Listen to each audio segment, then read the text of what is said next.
Okay guys, so we got our 2.5 millimeter rods cut. What I'm gonna do is, well, let's just check to see if they, okay. So these ones seem, I don't like it. Alright, so what we're gonna do is I went and grabbed a 2.5 millimeter drill bit, and I'm gonna go ahead and drill these out, just to clean them up. And then we'll do the same with this. They're supposed to be cut at 65 millimeters, so. Oops. Go a little too fast. Get real hot. Make sure we got 65 mil in here. Alright, yeah, I can feel the bottom out right there. Okay. So now let's go ahead and get our rods. So I'm a dum-dum too, and you're supposed to cut 4 of these. I only cut 2. So there's going to be a brief intermission again.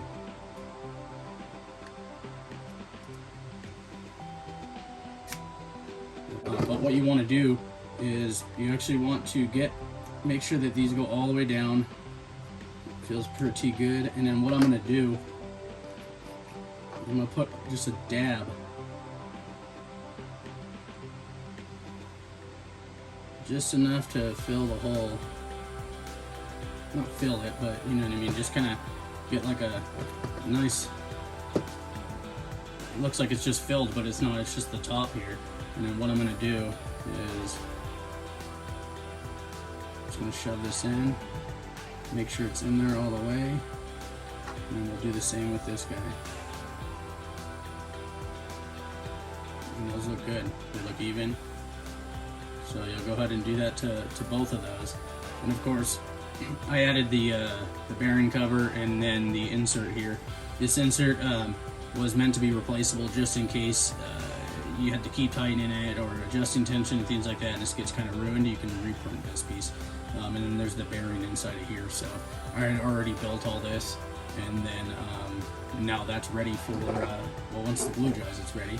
But yeah, in theory, it should go in and out relatively easy. So we'll go ahead and get this mounted on both sides, and we'll see about getting the rear roller on the rear roller. Now with the rear roller, it has inserts for the bearings. You don't need to use these because what's going to happen is you're actually going to get a 5 millimeter rod coming through here, and now that I'm thinking about it, you're gonna want the bearings in here, because this is gonna be spinning and that rod is gonna be sitting inside of here. So either the rod might not spin, it might spin with it, but either way you're gonna be covered. You're gonna have a bearing in here and in here, and that's just gonna make sure everything operates really, really smoothly. One thing that I guess the reason why there's two different sets of bearings in here, you're probably wondering why.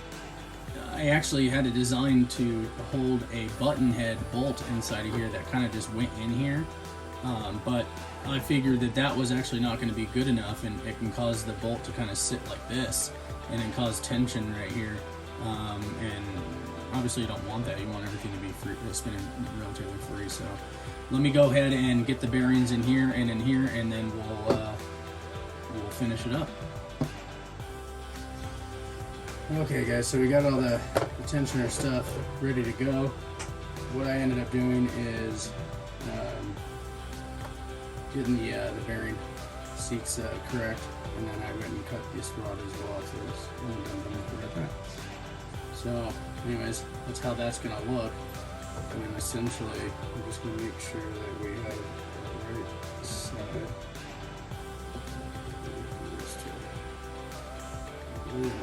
So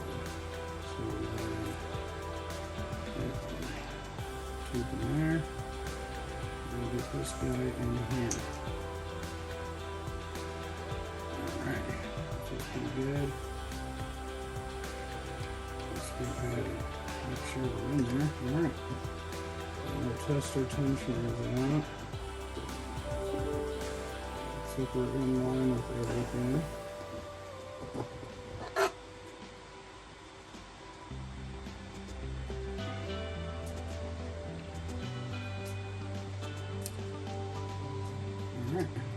Yeah, they look good. Essentially what's going to happen is, as I explained earlier, we'll go ahead and get this mounted, and they are on the wrong side. I'm going to go ahead and flip it over.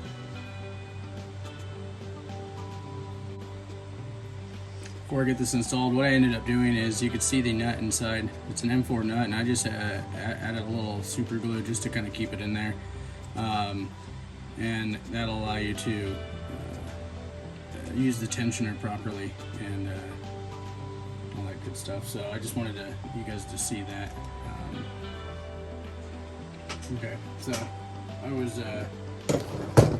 know what I was doing, but anyways, this is the proper way. So we got the side tensioners on, or the main housing for it.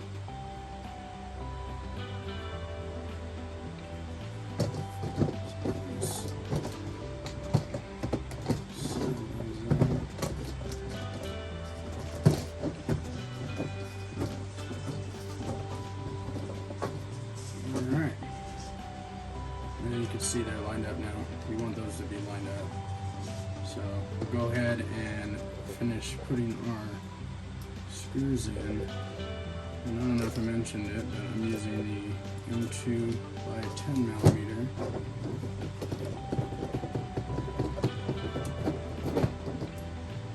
And again, we pre-drill these.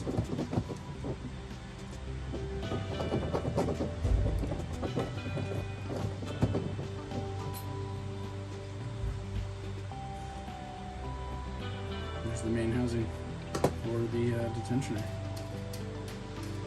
Looks like it ran into looking a little good. I like it.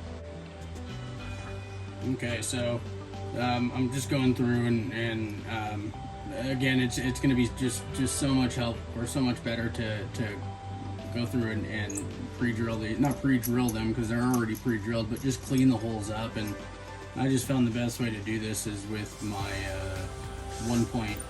Essentially, it's a drill bit for a 2 millimeter fine thread threads. So a tap basically, and it seems to be working the absolute best. So I'm going to continue to do this, and again, I'm going to do it off camera because it's probably going to take me a good 10-15 minutes just to do that. So we'll be right back. Okay, so I got those support pieces on.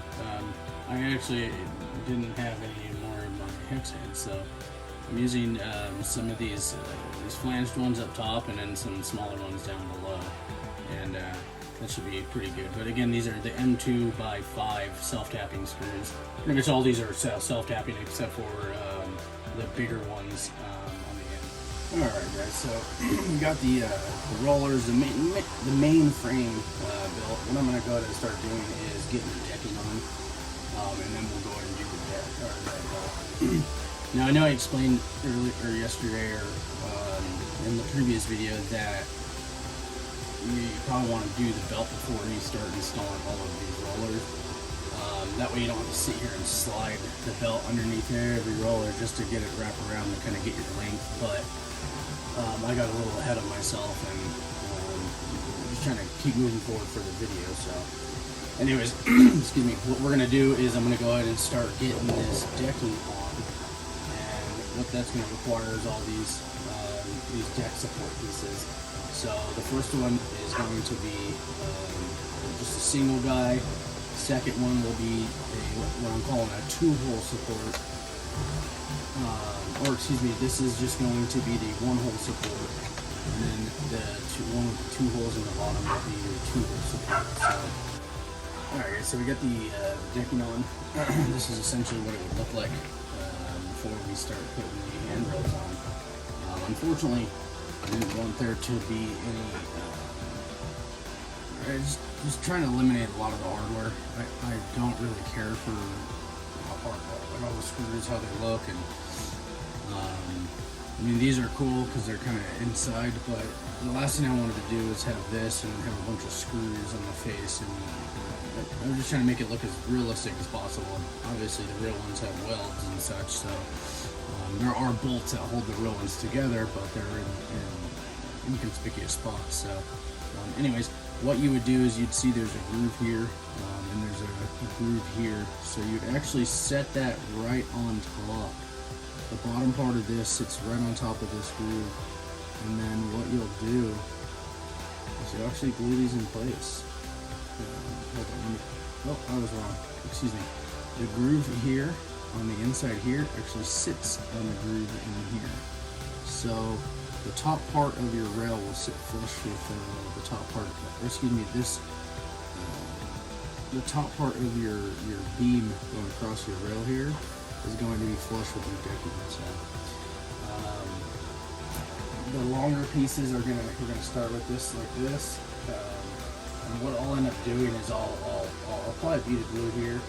I'll stick this on, and then I'll grab some tape here. And what we'll do, I might want to get two of these, two pieces in there.